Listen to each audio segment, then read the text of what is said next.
Hello, everyone. Happy Thursday. It is time again to talk to a great professional. My guest today is Kim Granata Clark. Kim is a certified ergonomic specialist and received a certification as a remote ergonomics assessment specialist in 2020.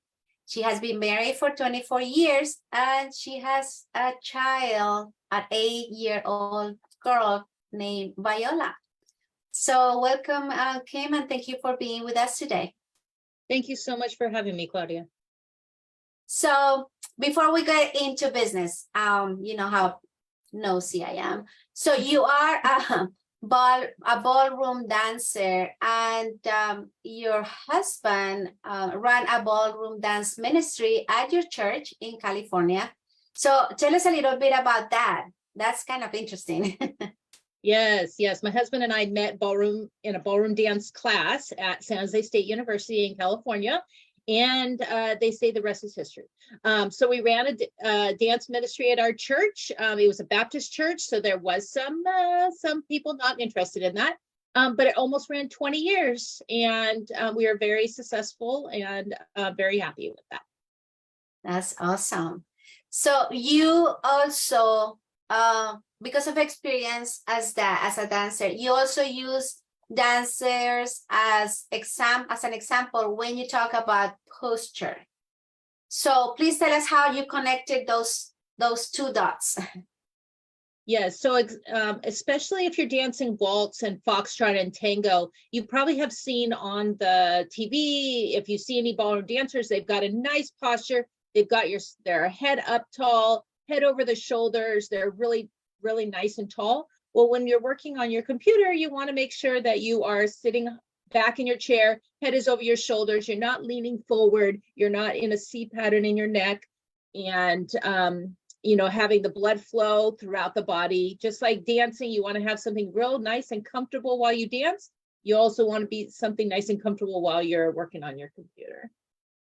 That's awesome. That's a good reference that someone could always remember. Because I know that when I talked to you the first time, I told you that I'm so conscious about how I sit now on my computer, You made me this way. Love it. Yes, it's your fault. So, Kim, you also have a master's degree in human factors and ergonomics and a bachelor's degree in occupational therapy from San Jose State University in California. So I have two-part question for you. First of all, what is ergonomics? And second, what made you want to specialize in that area?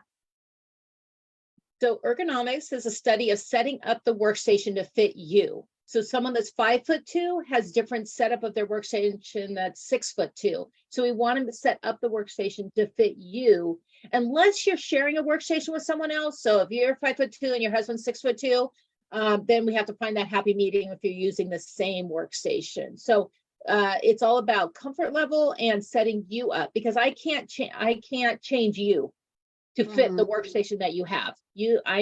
I could change the workstation.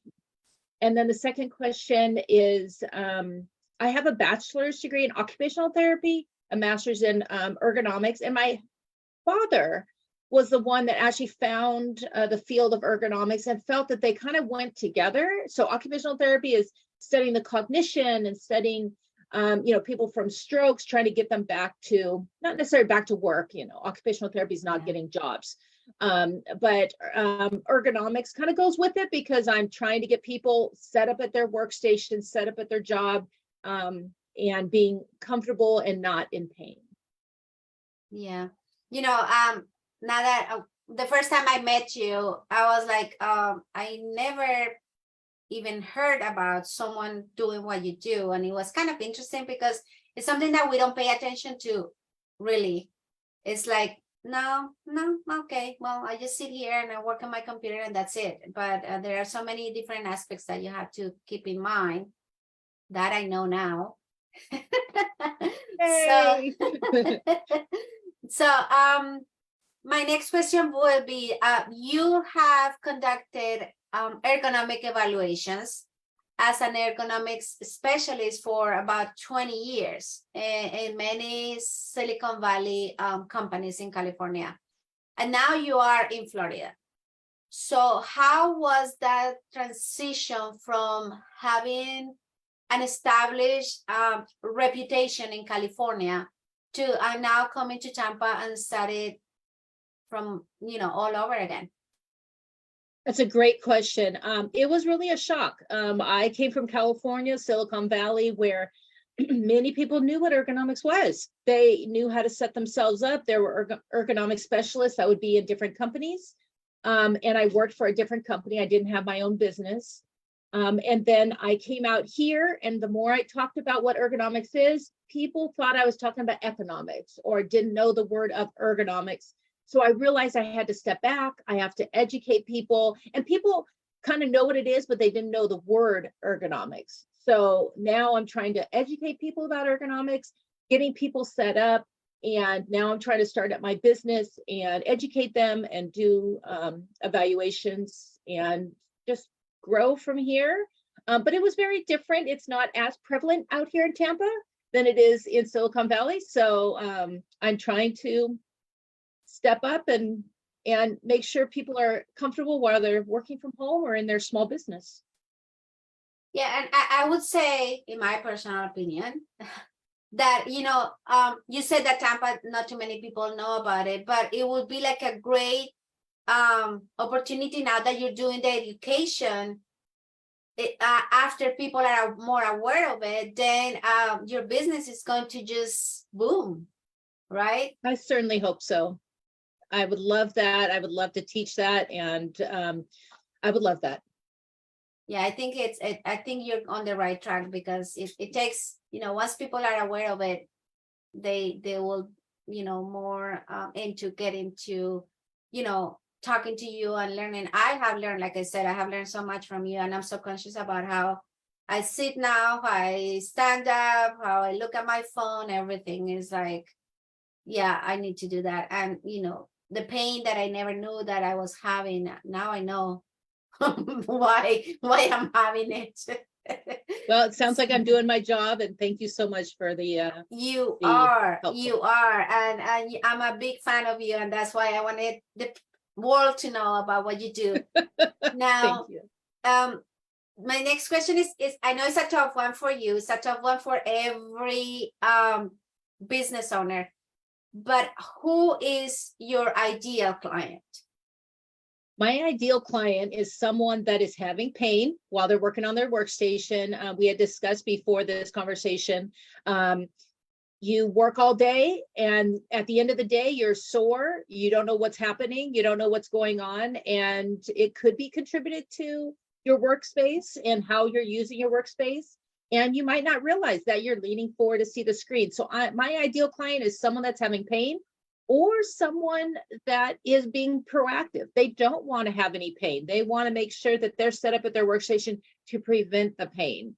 So college students, I want you to be comfortable and set up and not be at your job and being in pain, up to the 35, 50 years old. And then, it could be anyone, but anyone that works on a computer more than 4 hours a day and might have discomfort, or might not, and want to be proactive. That's good. That's very good. And now, when you do an evaluation, what is it that you look for? So on my right side, your left side of the screen here, are those are the things I look for. I do my evaluations virtually or in person.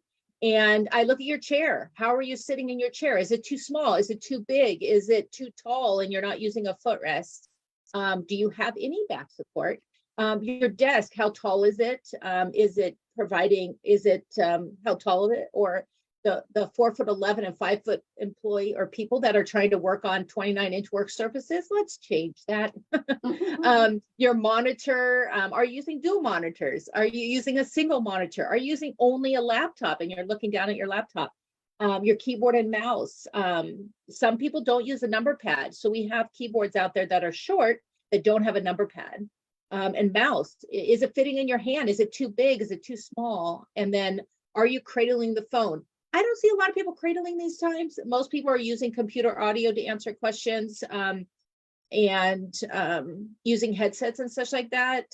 I can't speak for the people that are out in the outside using their cell phones and cradling the phones while they're trying to do other things, such most of the time it's the woman that are multitasking. Yes. But those are the things that I look for when I'm either virtually doing my evaluation or in person. You know, you're talking and you're going through that checklist and I'm looking at, I don't know if you noticed that I'm looking at my mouse, I'm looking at my keyboard, I'm looking at everything. And I'm like, am I doing it right? You know, because there's so many things to look for. But you know, awareness is the key, and I really appreciate the fact that you are educating everybody. I mean, me, everybody in this aspect, because sometimes we don't even think about it. It's like when you look at your phone and you're, you know, looking down all the time, and then you feel like, you know, you're messing at your back up and you're getting this bump in the back and all that, and you're like, what is going on? You know, that it's called text neck, TEXT neck, because a lot of us are doing this and then we get that hunch in the back, just like you just said. It's terrible. I don't want that. I don't want to flatten it like how is it that they used to fix the hands when you had that? They used to hit you with a heavy book or something. Remember those? Oh my God. Yes. Yeah. Okay. No good. No good. So you also have done many office and back safety trainings, correct? Okay, so is this something that you recommend office managers or business owners to do on a regular basis for their employees? Maybe quarterly. Office ergonomics, back safety training. It's good to, you know, if you have a set of new employees that have come in, maybe having as their new employee orientation, maybe it included in your new employee orientation, so they know how to set themselves at their workstation just from the start of working at their office. Same thing with back safety. If you're doing a lot of, if you're a company that has your clients doing a lot of, or employees doing a lot of lifting and such, yes, being having that knowledge before you start lifting would be advantageous. That's good. Yeah. It's all about how you do it. Yeah, that's awesome. So just one last question, because I know that you're busy. So what is the one thing that you always recommend people? Stand. If you can just put it in one. Stand more during the day. Don't sit all the time. Do a makeshift. If you stand, maybe take your laptop and go over to a file cabinet and work, or stand while you're at your workstation at your desk and put your keyboard or mouse or laptop up on a box. Stand more during the day. Ideally, you want to stand every hour for 10 to 15 minutes. That is not much time, but it allows you to stretch that spine out. It allows you to move, to breathe a little bit more, and just move. I mean, ideally, you want to stand a couple times in the morning, a couple times in the afternoon, just to break up the day. And especially if you know at the end of the day that you're going to drive somewhere, you're going to go meet a friend, or you're going to do something, stand for the last 15 minutes of your day before you leave, just to stretch out that body, because you're going to be sitting for your car ride over to wherever you're headed. Yeah. So now I just thought about another question. Yes. Well, but you're saying, you know, those desks that you can move and adapt, you know, from sitting to standing, is that something that you think it would be super recommended to have? I would love for every person to have a sit to stand workstation, but you have to know yourself. Are you going to stand during the day? Because I mean, depending on what sit to stand workstation you get, you could be spending 500, you could be spending 1,000 for, and I hate for you to spend that amount of money and not use it. It is an encouragement. I don't have an Apple Watch, but there are people that have Apple Watches that remind them to stand every hour. But I think a sit to stand workstation for everyone would be great. And they go from 27 inches up to 45, 46 inches. And I think that's plenty unless you're 6 foot or 6'5". Then there are sit to stand work shoes out there. I just need to do a little bit more research to find them. That's good. Yeah, I remember that I used to work with someone that had one of those, and she had some kind of back issues, and that's why she had it. But I just thought about it. I don't know, it just popped in my mind. Okay, well, thank you so much, Kim, for being with us today. I really appreciate this because, like I said, education is the key, and you really provide that when you talk to someone, and when you talk to, I mean, I guess you always, I can imagine that you always tell people, like, when you see something, you tell them, oh, hey, this, you should not be doing this, or do this instead, or something like that, because I know you. But it's awesome. And for you, my friends, we're gonna put Kim's information in the comments, so reach out to her. She can do an evaluation for you. She can give you tips on how to improve those discomfort zones that you're having, or anything that you're, because due to what you're doing with the computer, or what you're not doing. So we'll put the information in there. Now, remember, if you are a business owner and you would like to participate in these coffee chats, just reach out to me. We can put you in the schedule, and we can tell the world all the good things that you do, like him. And, just spread the message. And if you're not a business owner, but you would like to have a business, either to supplement your income, or because you're tired of doing what you're doing right now, then we have a great network of professionals that you can talk to, pick their brains, and maybe, who knows, you might find something that you like, that you can be passionate about, and then have something different to do. So I am going to go just tell you to stay safe out there, be nice to each other, and I will see you guys next Thursday with another great professional. Thank you, Kim. Thank you. Bye.